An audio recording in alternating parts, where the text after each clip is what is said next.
बड़ी खबर पर।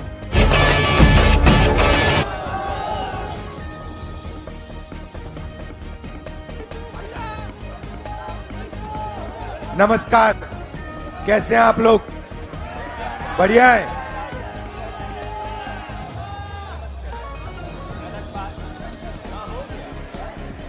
एक साल पहले हमने अभी ठहर जाइए, मैं भाषण कर रहा हूं, डिस्टर्ब मत कीजिए। एक साल पहले भारत जोड़ो यात्रा कन्याकुमारी से कश्मीर तक गई, 4000 किलोमीटर चले और उसमें हमारा लक्ष्य, जो नफरत फैलाई जा रही है समाज में, जो बीजेपी धर्म को धर्म से लड़ाती है, जात को जात से लड़ाती है, भाषा को भाषा से लड़ाती है, उसके खिलाफ हमने भारत जोड़ो यात्रा की।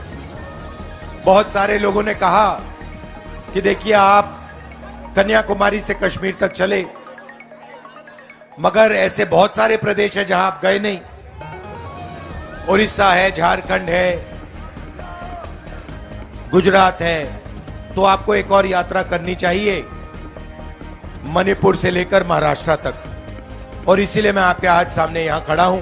यह दूसरी भारत जोड़ो न्याय यात्रा है और आप यहां आए हमारा स्वागत करने।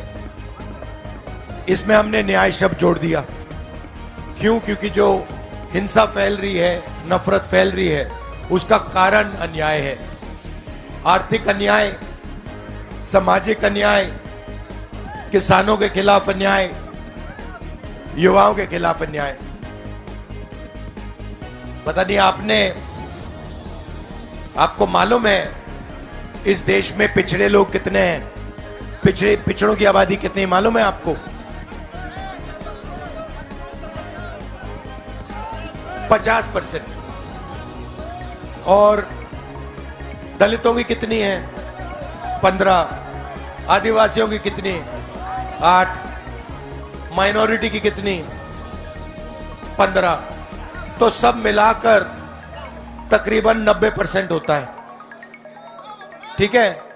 अब अगर आप सबसे बड़े उद्योगपतियों की लिस्ट निकालो, बड़ी बड़ी कंपनियों में जो मैनेजमेंट, सीनियर मैनेजमेंट है, उसकी लिस्ट निकालो, उसमें आपको 90% का एक नहीं मिलेगा। मीडिया में देखो, आपको एक बड़ा पिछड़े वर्ग का पत्रकार नहीं मिलेगा, एक दलित पत्रकार नहीं मिलेगा, एक आदिवासी पत्रकार नहीं मिलेगा। टीवी चैनल में एंकर देखो, आपको एक पिछड़ा नहीं दिखेगा वहां पे। मालिकों की लिस्ट निकालो, वहां पे 90% में से आपको एक नहीं मिलेगा। ब्यूरोक्रेसी में जाओ, 90 लोग हिंदुस्तान की सरकार का बजट बांटते हैं, आईएएस अफसर हैं। यहां भी मध्य प्रदेश में भी सीनियर जो ब्यूरोक्रेट्स हैं, 60-70 होंगे, 80 होंगे, वो मध्य प्रदेश के बजट को बांटते हैं। लिस्ट निकालो, उसमें आपको 90% का कोई नहीं मिलेगा। और अगर कोई मिलेगा तो वो छोटी सी मिनिस्ट्री पे उसको मतलब कोने में परे करके रख देंगे। तो ये है सामाजिक अन्याय, और ये हर संस्था में हो रहा है। आप प्राइवेट अस्पतालों की लिस्ट निकालो,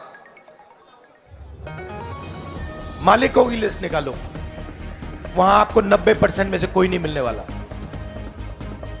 प्राइवेट कॉलेजेस, यूनिवर्सिटीज, इनके मालिकों की लिस्ट निकालो, एक आपको पिछड़ा नहीं मिलेगा, एक दलित नहीं मिलेगा, एक आदिवासी नहीं मिलेगा, एक माइनॉरिटी नहीं मिलेगा, और एक गरीब जनरल कास्ट का भी नहीं मिलेगा। तो हो क्या रहा है? 3-4% लोगों ने कब्जा कर रखा है और उसके अंदर कोई घुस नहीं सकता। सबसे ऊपर अदानी जी बैठे, अंबानी जी बैठे, ठीक है। 30-40 ब्यूरोक्रेट हैं आईएएस के, पूरा का पूरा निर्णय वो लेते हैं। डिफेंस मिनिस्ट्री को देखिए, वहां पे अग्निवीर लागू कर दिया। पहले क्या होता था? पहले सेना में भर्ती होती थी, ठीक है। लोग, युवा सुबह उठते थे, रनिंग करते थे, वर्जिश करते थे, अंदर जाते थे। सेना उनको गारंटी देती थी, कहती थी देखिए आप में देशभक्ति की आग है, आप देश के लिए शहीद होने के लिए तैयार हो तो हम आपकी रक्षा करेंगे। और सेना उनको पेंशन देती थी, अगर उनको कुछ होता था, चोट लगती थी तो देखभाल होती थी, अगर शहीद हो जाते थे तो शहीद का रिस्पेक्ट मिलता था। अब अग्निवीर लागू कर दिया। इसमें कहते हैं देखिए 4 लोगों की भर्ती होगी, 4 में से 3 को हम निकाल देंगे। वो 3 पता है कौन से निकलेंगे? एसटी, एससी, ओबीसी, वो निकलेंगे। आप देख लेना। मैं आपको छोटा सा उदाहरण देता हूं, मैं आंकड़े निकालता हूं। कोविड के समय अग्निवीर से पहले सेना ने 1,50,000 युवाओं को भर्ती का कमिटमेंट दिया। 1,50,000, ठीक है? उनके नाम मेरे पास है। कोविड आता है, उनको कहते हैं देखिए अभी कोविड आया है, आपकी भर्ती अभी नहीं होगी, थोड़ी देर में कर देंगे, ठीक है? 3 साल उनको इधर उधर घुमाया। वो राजनाथ सिंह के पास गए, राजनाथ सिंह जी ने उनको आश्वासन दिया कि कोविड का समय है, थोड़ी देर में आपकी समस्या को हल कर देंगे। मेरे पास चिट्ठी है, देखना चाहते हो मैं दिखा दूंगा आपको। अलंकार वो चिट्ठी निकालो। उसके बाद उनसे कहते हैं देखिए अब अग्निवीर योजना आ गई, अब आपको हम नहीं ले सकते। 1,50,000 हैं युवा, 5-5 साल उन्होंने वर्जिश की, एक्सरसाइज की, रनिंग की, और आपको अग्निवीर में भी नहीं आने देंगे। क्यों? आप ओवर एज हो गए, आप ना इधर के ना उधर के, जाके आप जानो, आपका काम जाने, आप यहां से आउट हो जाओ, ठीक है? मैंने लिस्ट निकाली, मैंने कहा देखता हूं भैया ये है कौन। 75% उसमें से ओबीसी, दलित, आदिवासी और उसमें से गरीब जनरल कास्ट के लोग। अब उनका समय बर्बाद कर दिया और फिर उनको निकाल दिया। उनको ना कोई कॉम्पनसेशन दी, उनको ना अग्निवीर में जाने दिया। और उनकी क्या गलती थी? उनके दिल में देशभक्ति की आग थी, वो गलती थी उनकी। और वो दलित थे, आदिवासी थे, पिछड़े थे, गरीब जनरल कास्ट के लोग थे, माइनॉरिटी के लोग थे। तो सेना में एक रास्ता था, वो बंद कर दिया। दूसरा रास्ता होता था पब्लिक सेक्टर। ये देखिए चिट्ठी है, देखना चाहते हैं तो देख लीजिए। ये राजनाथ सिंह जी की चिट्ठी, इसमें साफ लिखा हुआ है, देख लो।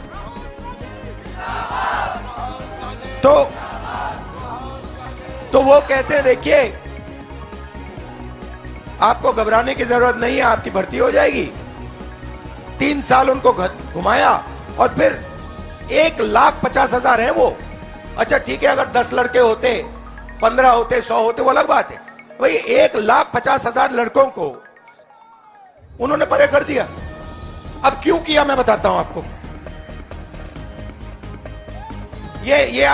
ये लड़का है भैया, ये अपनी राइफल दिखाना जरा थोड़ा। ये देखो, ये राइफल दिख रही है आपको? ये जो राइफल है, ये देखो। ये पहले राइफलें जो होती थी, इनको जो कारतूस होते थे, ये जो बुलेट प्रूफ वेस्ट पहनते हैं, इनके ये जो वेस्ट होती थी, ये सब पहले सरकारी कंपनियां बनाती थी। इंडियन ऑर्डिनेंस फैक्ट्री ये हथियार बनाती थी। अब गुजरात की नहीं भैया, यह बात नहीं समझे। उस पर ठप्पा लगता है अदानी का, ठप्पा लगता है अदानी का। वो बंदूक नहीं बनाता, वो है इजरायली बंदूक, रूस की बंदूक, इजरायली बंदूक, अमेरिकन बंदूक। पहले क्या होता था, हिंदुस्तान की सरकार राइफल खरीदती थी, कॉन्ट्रैक्ट जाता था इंडियन ऑर्डिनेंस फैक्ट्री को, उसमें आप लोगों की भर्ती होती थी, दलित, आदिवासी, पिछड़े, गरीब, जनरल कास्ट के लोग। अब क्या हुआ, HAL, BHEL, Indian ordnance factory, इन सबको ये परे कर रहे हैं। और ये आप लोगों को बात समझ नहीं आ रही है, मैं बताऊं, क्योंकि ये आपकी पूंजी है, ये आपका है। अगर हवाई जहाज HAL बनाएगा तो उसमें भागीदारी आपकी होगी। क्यों? क्योंकि आपके लोग HAL में काम करेंगे। अगर हिंदुस्तान पेपर कागज बनाएगा, उसमें भागीदारी आपकी होगी। क्यों? क्योंकि उसमें आपको नौकरी मिलेगी। ये राइफल जब पहले बनती थी, उसमें आपका फायदा होता था, आपके लोग जाके काम करते थे, करोड़ों नहीं करते थे, मगर 50,000, 60,000, 1,00,000 जाते थे अंदर, उनकी जिंदगी बन जाती थी। अब क्या हो रहा है, ठप्पा अदानी का लग रहा है। जवानों को कहा जा रहा है, भैया तू अग्निवीर बनेगा, मरेगा, शहीद होगा तो तुझे शहीद का दर्द नहीं मिलेगा, दर्जा नहीं मिलेगा, तुझे ना पेंशन मिलेगी, तुझे ना कैंटीन मिलेगी, कुछ नहीं मिलने वाला। ब्रांडिंग पूरी की पूरी अदानी की होगी, हथियार इजराइल की टेक्नोलॉजी से बनेंगे, पैसा वो अदानी बनाएगा, आपके हाथ 1 रुपया नहीं पड़ने वाला। तो पब्लिक सेक्टर का रास्ता बंद कर दिया। अब भैया एक काम करो, आप अदानी जी की कंपनी की लिस्ट निकालो, उसमें पता लगाओ उनकी फैक्ट्रियों में, उनकी कंपनी में, उनकी मैनेजमेंट में पता लगाओ भैया दलित कितने, आदिवासी कितने, पिछड़े कितने, गरीब, जनरल कास्ट के कितने, पता लगा लो। एक नहीं है उसमें। तो पब्लिक सेक्टर का रास्ता बंद कर दिया। अब तीसरा रास्ता क्या था आपका? तीसरा रास्ता था एग्जाम करो, पुलिस में जाओ, पटवारी, सरकारी नौकरी करो। अब उसमें उन्होंने नई चीज चालू कर दी। आप सुबह उठो, आपके बच्चे सुबह उठें, पढ़ाई करें, 2-3 साल पढ़ाई करें, फिर एग्जाम का समय आता है, गरीब बच्चा इस साइड देखता है, वही 2-3-4% लोग सुबह आते हैं, उनके मोबाइल फोन पे 2-3 दिन पहले पेपर आ जाता है, पेपर लीक हो जाता है। आप लोग देखते हो, वो मजे से मोबाइल फोन पे उनका पेपर होता है, पूरी तैयारी, आप लोग तैयारी करते हो पूरी सिलेबस की, वो तैयारी करते हैं 5 सवालों की, उनकी तैयारी 5 सवालों की, आपकी पूरी सिलेबस की, मर गए आप। तो ये भी रास्ता बंद कर दिया। राहुल जी एक सवाल है, देश में आरक्षण और संविधान के ऊपर खतरा है, क्या कहना चाहेंगे आप? देखिए, हमारी पॉलिसी बिल्कुल क्लियर है। सुनिए, आपने सवाल पूछा तो अब सवाल का जवाब सुनो, है ना। हमारी पॉलिसी बिल्कुल साफ है। सामाजिक अन्याय के खिलाफ क्रांतिकारी कदम, जाति जनगणना, जाति जनगणना। अब यह मैं आपको समझाना चाहता हूं। आपको कभी चोट लगी है? हाथ पैर टूटा आपका कभी? किसी का यहां पे हाथ पैर टूटा है? आपका टूटा?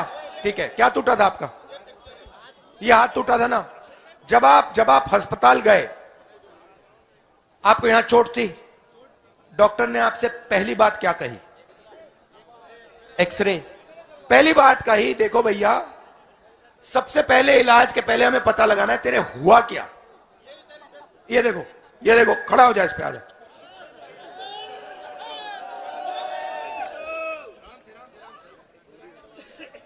तो ये देखो, हाथ उठाओ ऐसे, इसको इसको उठाओ। ये देखो, इसका हाथ टूटा।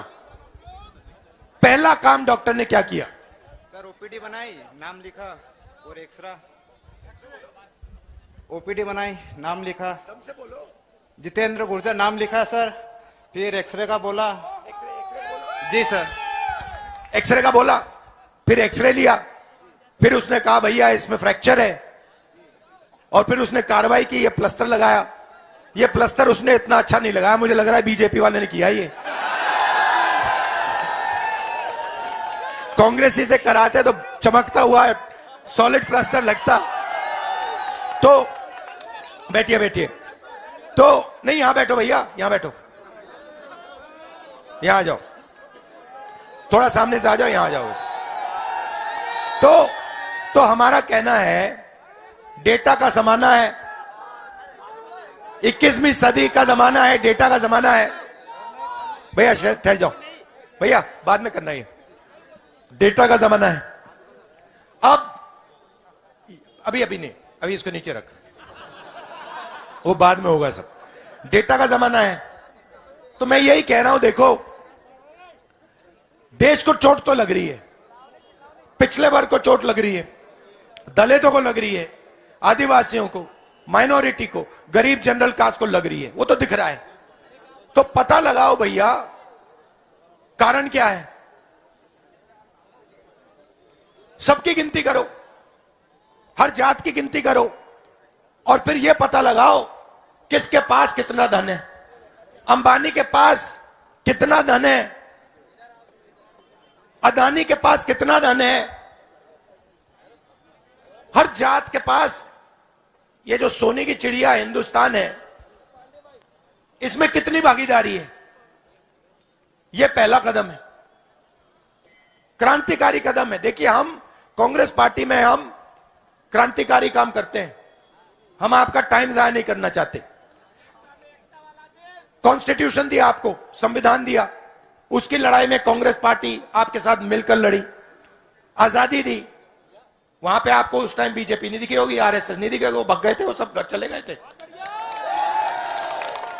वो वहां पे मतलब अंग्रेजों के साथ खड़े थे, वही।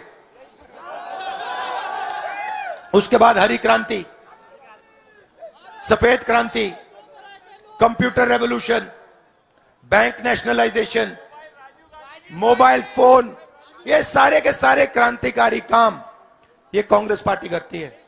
और अगला क्रांतिकारी काम जाति जनगणना होगा, और इसके बाद आप देखना हिंदुस्तान में सच्ची राजनीति शुरू हो जाएगी, क्योंकि गरीबों को पता लग जाएगा, गरीबों को डेटा मिल जाएगा कि भैया कितनी बुरी तरह हमारे को दबाया जा रहा है, मारा जा रहा है, कितना अन्याय हमारे साथ हो रहा है। एमएसपी का बताता हूं। बीजेपी ने कहा भैया एमएसपी तो किसानों को दे नहीं सकते। नंबर याद रखो, नंबर याद रखो, कांग्रेस पार्टी ने किसानों का 70,000 करोड़ रुपए कर्जा माफ किया था। ठीक है, अब मैं आपको बताता हूं, हमने मनरेगा योजना चालू की। ठीक है, उसमें हम कितना पैसा देते हैं साल का? 65,000 करोड़ हमने मनरेगा चालू किया। 5 साल बाद किसान हमारे पास आए, उन्होंने हमें कहा देखिए राहुल जी, मनमोहन सिंह जी, आप मजदूरों की मदद कर रहे हो, आप उनको मनरेगा दे रहे हो, आपने हमारी मदद क्यों नहीं की? और हमने कहा देखिए आपने बिल्कुल सही बात बोली है, मनरेगा हमने मजदूरों को दिया, किसानों का हम 70,000 करोड़ रुपए कर्जा माफ करेंगे, लीजिए चेक लीजिए, घर जाइए। और किसानों ने पूरे देश में पटाखे बजाए। ठीक है, अब देखिए, ठहर जाइए, ठहर जाइए, डिस्टर्ब मत करो भाई, डिस्टर्ब मत करो। अब देखिए 70,000 करोड़ रुपए मनरेगा को 1 साल चलाने के लिए लगते हैं। ठीक है। नरेंद्र मोदी जी ने हिंदुस्तान के सबसे बड़े अरबपतियों का 50 लोग हैं, 50 हैं, कितना 1600 करोड़ किसने बोला? 16 लाख करोड़।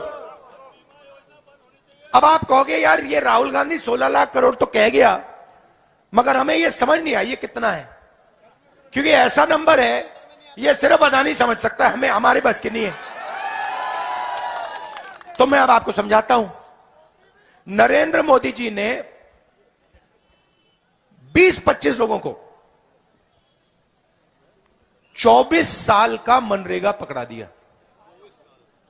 24 साल का, जो हम एक साल में देते हैं 24 गुना उन्होंने उनको दे दिया। अच्छा, अब आप कहोगे ठीक है भाई उद्योगपति हैं, तो मैं आपसे पूछूंगा भैया पैसा कहां से आया?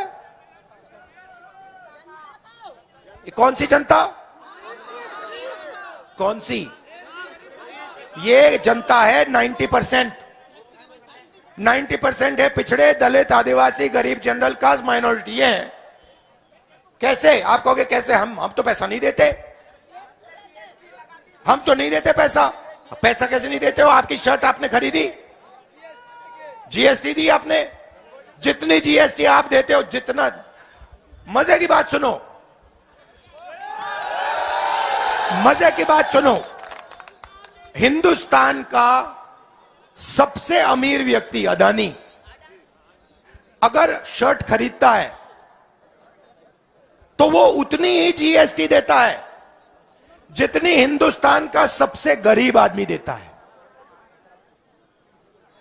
अगर आप जाके हिंदुस्तान के सबसे गरीब आदमी को ढूंढो और उससे कहो भाई एक काम कर, जाके शर्ट खरीद, अगर वो 500 रुपए की शर्ट खरीदेगा, 300 रुपए की शर्ट खरीदेगा, तो 18% वो देगा, 18% अदानी देगा। अदानी की आमदनी करोड़ों रुपए की है, लाखों करोड़ रुपए की है। इसकी आमदनी 3-4 हजार रुपए की है, मगर जीएसटी एक देंगे। तो जीएसटी आप देते हो, जीएसटी आप देते हो, पैसा सरकार के पास जाता है।